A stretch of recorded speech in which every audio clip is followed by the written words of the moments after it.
चलिए आते हैं हमारी फर्स्ट यूनिट के ऊपर। यूनिट है रिकैप्चुलेशन ऑफ मैथमेटिक्स। मतलब जो हमने पढ़ा हुआ है प्रीवियस क्लासेस में 12th तक जो भी चीजें आपने पढ़ी हैं उसको हम फिर से रिकैप करेंगे।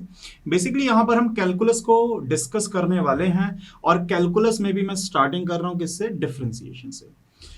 अगर आपके पास कोई फंक्शन है, suppose F of x, means कोई फंक्शन है जिसमें वेरिएबल हमने क्या लिया हुआ है, एक्स लिया हुआ है। मेरा जो फंक्शन है उसमें वेरिएबल वेरिएबल क्या है, मेरे पास एक्स है।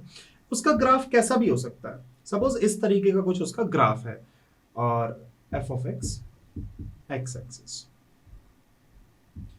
अब हमें अगर इसका डिफरेंशिएशन करना है या कहा जाए कि find the differential coefficient of f of x, तो कैसे पता करेंगे?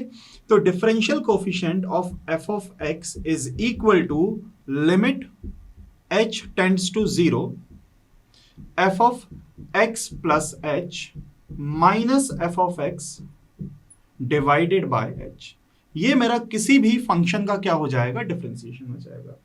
अब फंक्शन का मतलब क्या है, क्या होता है फंक्शन, ये कितने टाइप के फंक्शन है? तो टाइप्स की बात करूं तो आप कैसे याद रखेंगे, आप याद रखेंगे I L A T E, I let से आप इसे याद रखेंगे।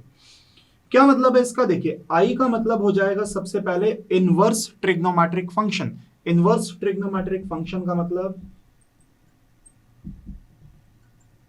इनवर्स ट्रिग्नोमेट्रिक फंक्शन में आप जानते हैं जैसे साइन इनवर्स एक्स है या फिर कॉज इनवर्स एक्स है, इस तरीके के जितने भी फंक्शंस हैं इन्हें हम किसकी कैटेगरी में रखेंगे, इन्हें हम इनवर्स ट्रिग्नोमेट्रिक फंक्शंस की कैटेगरी में रखेंगे। अब एल से क्या हो जाएगा भाई, एल से हो जाएगा लॉगरिदमिक फंक्शन। लॉगरिदमिक फंक्शन जैसे आप जानते हैं लॉग ऑफ एक्स, बेस यहां पर ई हो जाएगा, या फिर और कोई फंक्शन आपने ले लिया log of x to the power n. तो ये सारे किसकी कैटेगरी में आएंगे, लॉगरिदमिक फंक्शंस की कैटेगरी में आएंगे।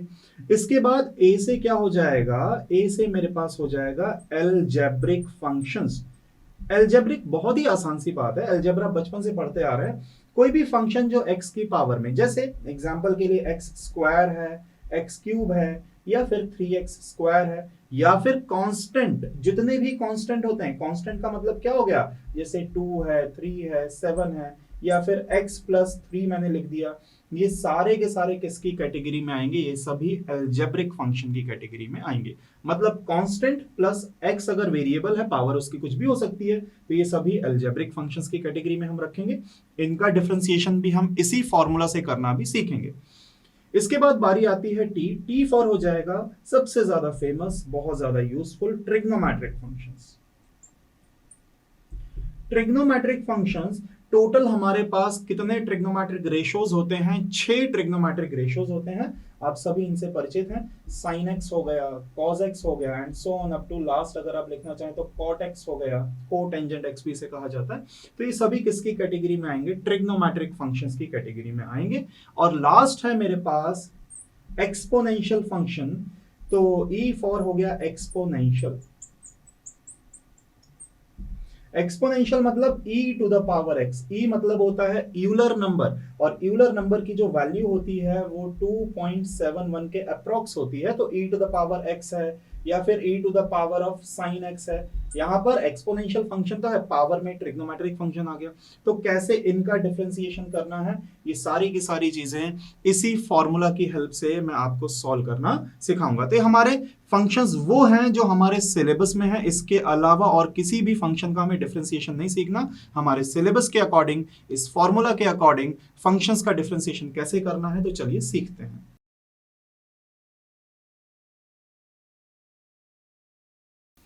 चलिए स्टार्ट करते हैं डिफरेंशिएशन के फॉर्मूला से। F of x is equal to, मैं डिफरेंशिएशन का ये तो जानते ही हूं कि limit h tends to 0 f of x plus h minus f of x upon h. इसको यूज करके, ये फर्स्ट प्रिंसिपल कहलाता है, इसको यूज करके मैं क्या करूंगा, सबसे पहले मैं एक बेसिक एग्जांपल उठाता हूं। Suppose differentiation of x square हमें कैलकुलेट करना है। तो मेरे पास जो फंक्शन है वो फंक्शन क्या दिया गया है इस बार, f of x is equal to क्या गिवन है, एक्स स्क्वायर गिवन है, और कहा जा रहा है कि इसका डिफरेंशियल कोफिशिएंट या फिर इसका डिफरेंशिएशन फाइंड कीजिए या फिर differentiate x square with respect to x. तो कैसे आप पता करेंगे, इन सारी चीजों के जवाब एक ही हैं, हमें डिफरेंशिएट करना है कैसे, इस फॉर्मूला को यूज करके। हालांकि आप प्रीवियस क्लासेस में पढ़ चुके हैं, आप डायरेक्ट जानते भी हैं कि एक्स स्क्वायर का डिफरेंशिएशन मैं x to the power n वाले फॉर्मूला से निकाल सकता हूं, जो कि n x to the power n minus 1 होता है, तो एक्स स्क्वायर का डिफरेंशिएशन सीधा सीधा 2x निकल के आ जाएगा। बहुत ही आसान सी चीज है, हर एक विद्यार्थी इतना तो समझता ही है, पर इस फॉर्मूला से कैसे हम करेंगे, समझिएगा बात को। मेरे पास है f of x is equal to, अभी मैं f ऑफ x क्या है मेरे पास x स्क्वायर, तो मैं इस पूरे फंक्शन में x स्क्वायर क्या रखने वाला हूं, फंक्शन की जगह रखने वाला हूं। तो देखिए लिमिट h टेंड्स टू 0, अब मेरे पास पहले फंक्शन में x की जगह क्या सब्सटीट्यूट करना पड़ेगा, x प्लस एच, फंक्शन था मेरे पास x स्क्वायर, तो x की जगह अगर मैं रखूंगा x प्लस एच का होल स्क्वायर। सबसे पहले मैंने f of x plus h की जगह क्या रखा, x प्लस एच का होल स्क्वायर। क्यों भाई, ऐसा क्यों कर दिया मैंने, बहुत ही आसान सी बात है कि जो भी आपका फंक्शन था, जो भी फंक्शन था वहां पर x की जगह हमें क्या सब्सटीट्यूट करना था, x प्लस एच, तो फंक्शन मेरा x स्क्वायर था, यहां x की जगह मैंने क्या लिखा, x plus h minus f of x मतलब मैं क्या लिखूंगा, x square divided by h। अब हमें सिर्फ इसको सिंप्लीफाई करना है, और जहां पर सिर्फ और सिर्फ h बचेगा मैं उसको क्या सब्सटीट्यूट कर दूंगा, फिर 0 सब्सटीट्यूट कर दूंगा, वो बात की बात है। तो चलिए समझते हैं। तो अब यहां पर लिमिट h टेंड्स टू 0, अब आप जानते हैं a plus b whole square का फॉर्मूला लगेगा, हर एक बच्चा इस बात को जानता है कि a plus b whole square का जो फॉर्मूला होता है वो a square plus b square plus 2ab होता है। अब चाहे 2ab आगे पीछे लिखिए, इनकी जो पोजीशंस हैं वो आप अपने अकॉर्डिंग चेंज कर सकते हैं, कोई फर्क नहीं पड़ता उस बात से। तो x प्लस एच का होल स्क्वायर जो हो जाएगा वो हो जाएगा a स्क्वायर मतलब x स्क्वायर, b की जगह मेरे पास हो जाएगा h square plus 2xh minus x square divided by h। इतना हो चुका मेरे पास। अब मैं अगर इसे फर्दर सिंप्लीफाई करना चाहूं तो उससे पहले ये देखिए, plus x square minus x square क्या हो चुका है, कैंसिल आउट हो चुका है। अब जो बची हुई टर्म्स हैं उसे मैं h के साथ क्या करूंगा भाई, डिवाइड करूंगा, वो भी सेपरेट करके। देखिए limit h tends to 0, h square upon h हो जाएगा सबसे पहला, h square upon h plus twice of x into h upon h, इतना हो गया। यहां पर एक h कैंसिल आउट हुआ, यहां पर भी एक h कैंसिल आउट हुआ, तो अब मेरे पास जो बचा है वो क्या बचा है, लिमिट h टेंड्स टू 0, इसके बाद एक मेरे पास बचा हुआ है h प्लस और क्या बचा हुआ है मेरे पास, ट्वाइस ऑफ x। अब मैं जानता हूं कि लिमिट h टेंड्स टू क्या है, 0, तो अगर h की जगह मैं 0 सब्सटीट्यूट कर दूंगा तो मेरे पास बचा क्या, मेरे पास बचा differential coefficient of x square, सीधा सीधा क्या बचा हुआ है, सिर्फ मेरे पास बचा हुआ है 2x। और ये मैंने आपको पहले ही बता दिया था कि भाई x स्क्वायर का डिफरेंशिएशन क्या होता है 2x, और मैंने तो क्या ही बताया, आप तो पहले से जानते हैं कि x स्क्वायर का डिफरेंशिएशन क्या होने वाला है 2x। पर ये फर्स्ट प्रिंसिपल की हेल्प से, ये जो फॉर्मूला हमारे सिलेबस में है इसकी हेल्प से अगर हम करेंगे तो इस प्रकार से आपको सॉल्व करना है। क्या किया मैंने फंक्शन में पहले x की जगह रखा x प्लस एच, तो ये हो गया x प्लस एच का होल स्क्वायर। अगर फंक्शन क्या होता मेरे पास, अगर मेरे पास फंक्शन होता x क्यूब, तो ये x की जगह आप रखते x प्लस एच का क्या हो जाता, होल क्यूब हो जाता। इस तरीके से हमने यहाँ पर वैल्यूज रखी, a plus b whole square apply किया, कैंसिल आउट किया, h की वैल्यू 0 सब्सटीट्यूट करी, तो मेरे पास फाइनल आंसर क्या निकल के आ गया, 2x निकल के आ गया।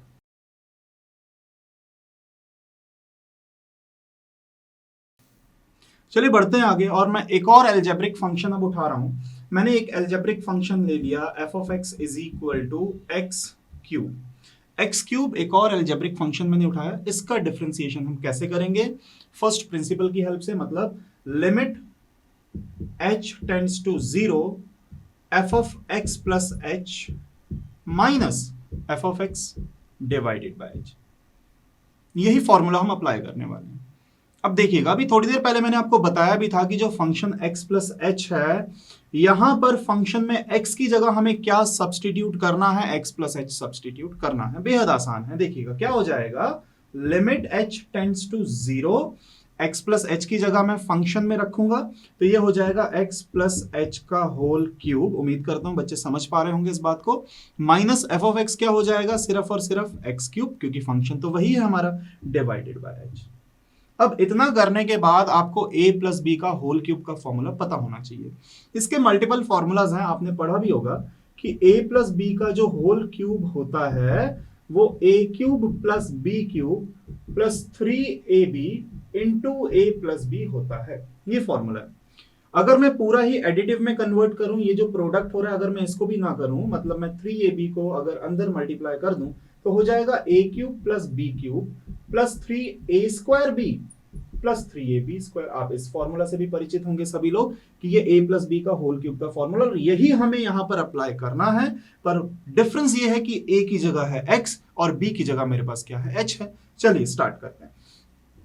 लिमिट h टेंड्स टू 0, ये हो जाएगा कितना, ये हो जाएगा x cube plus h cube plus 3x square into h plus 3x into h square minus x cube, कौन सा वाला, ये वाला minus x cube divided by h। ये हो गया, मैंने इसका एक्सपेंशन कर दिया। यहां तक तो पहले वाले फॉर्मूला का एक्सपेंशन है, माइनस x क्यूब अलग से है। अब अगर आप सिंप्लीफाई करते तो आप इस बात को देख पा रहे हैं कि ये कैंसिल आउट हो जाएगा, ये कैंसिल आउट हो जाएगा।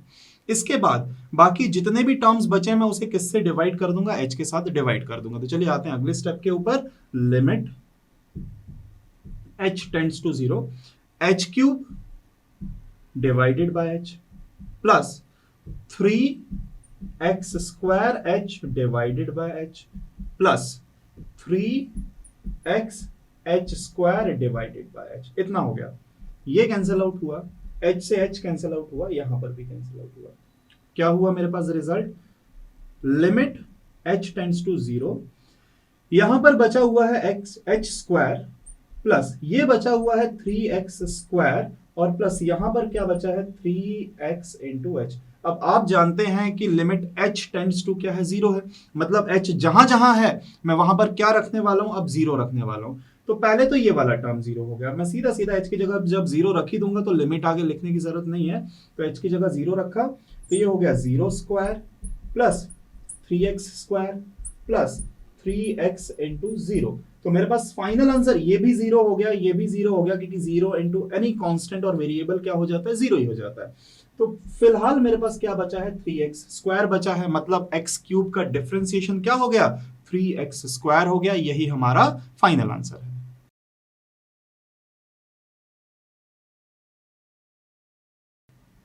चलिए आते हैं अगले क्वेश्चन के ऊपर। Differentiation of x to the power n। तो मैंने अभी फंक्शन क्या लिया हुआ है, मैंने फंक्शन लिया हुआ है x to the power n। अब इसे कैसे डिफरेंशिएट करेंगे, with the help of first principle. First principle मतलब limit h tends to 0 f of x plus h minus f of x divided by h। इसकी help से हमें करना है। अब देखिए क्या होगा, सबसे पहले मैं फंक्शन में x की जगह क्या रखूंगा, x प्लस h। तो मेरे पास क्या निकल के आएगा, लिमिट h टेंड्स टू 0, ये हो जाएगा x plus h to the power n minus x to the power n divided by h। अब इसके बाद अगर मैं चाहूं तो मैं x to the power n common भी ले सकता हूं, अगर मैं नहीं भी कॉमन लूंगा तो भी आंसर निकल के आएगा। तो मैं क्या करता हूं, फिलहाल मैं x to the power n common लेता हूं। पर अगर आप यहां से x to the power n common लेंगे तो देखिए क्या होगा, limit h tends to 0, x to the power n यदि मैंने कॉमन लिया तो यहां तो बचेगा 1 प्लस ये हो जाएगा h upon x to the power n। क्योंकि भाई अगर मैं यहां से x कॉमन निकालूंगा तो x गया तो क्या बचा 1, यहां से x गया तो h अपॉन x हो जाएगा। पावर n है इसीलिए x भी कितनी बार कॉमन आएगा, n टाइम्स कॉमन आएगा। तो जैसे बेसिक एग्जांपल से समझाऊं, अगर मेरे पास x प्लस h होता तो अगर मैं सिर्फ x कॉमन निकालता तो मेरे पास क्या बचता, 1 प्लस h अपॉन x बचता। अगर स्क्वायर होता तो x कितनी बार कॉमन आता, 2 बार।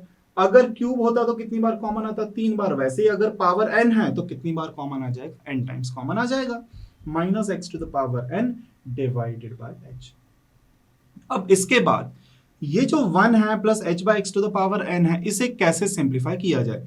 अभी तक जो क्वेश्चंस थे उनमें पावर या तो मैंने 2 रखी थी या तो मैंने पावर 3 रखी थी।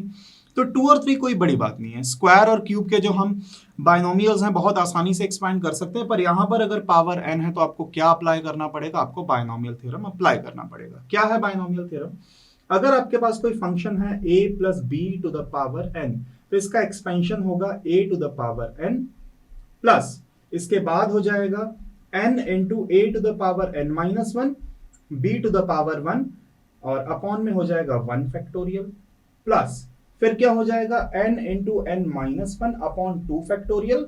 अब a की पावर और कम हो जाएगी, a to the power n minus 2 हो जाएगा और b टू द पावर क्या हो जाएगा n हो जाएगा and so on up to last में क्या हो जाएगा, लास्ट में मेरे पास हो जाएगा a टू द पावर 0 हो जाएगा, b टू द पावर क्या हो जाएगा n हो जाएगा। बायनोमियल कोफिशिएंट जो आएगा वो 1, क्योंकि स्टार्टिंग भी कोफिशिएंट 1 से ही थी, एंडिंग भी 1 पे हो जाएगी।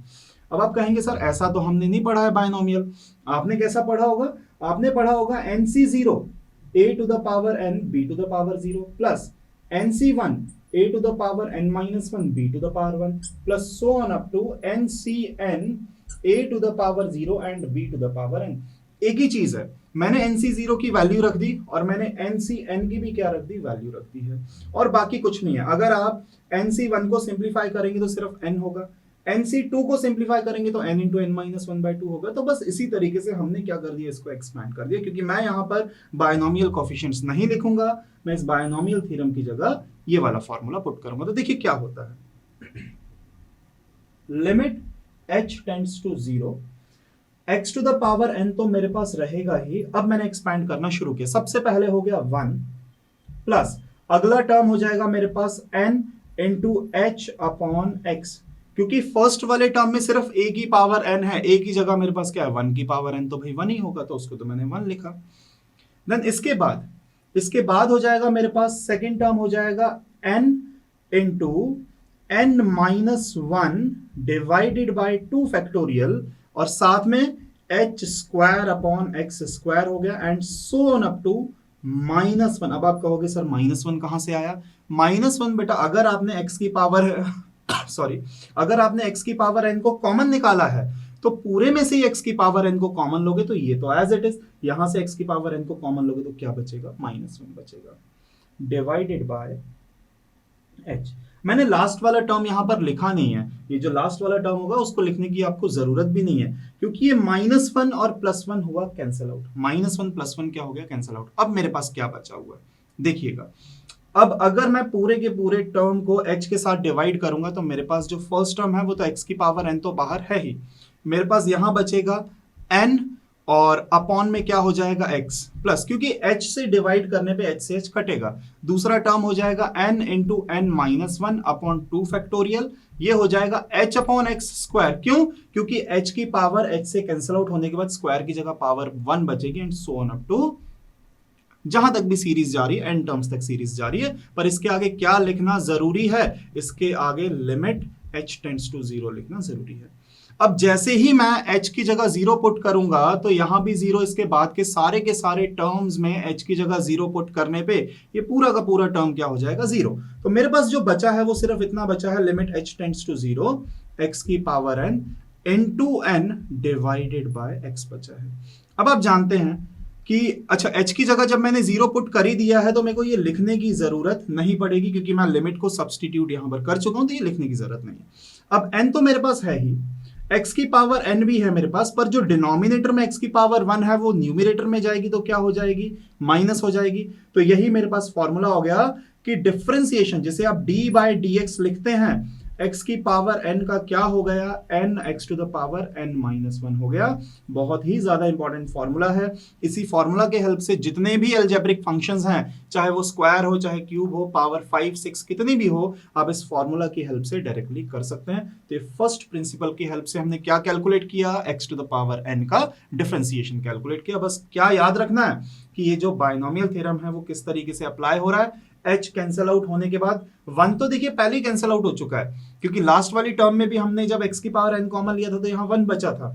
फर्स्ट और लास्ट कैंसिल आउट हो गया, बीच के टर्म्स में से जैसे ही मैंने h के साथ कैंसिल आउट किया तो मेरे पास क्या बचा, सिर्फ n बाई x। बाकी टर्म्स में क्योंकि h था तो h की जगह जैसे ही आप लिमिट 0 पुट करेंगे तो पूरा 0 हो गया, सिर्फ इतना बचा है जिसे सिंप्लीफाई करने पे ये हमारा फाइनल आंसर है।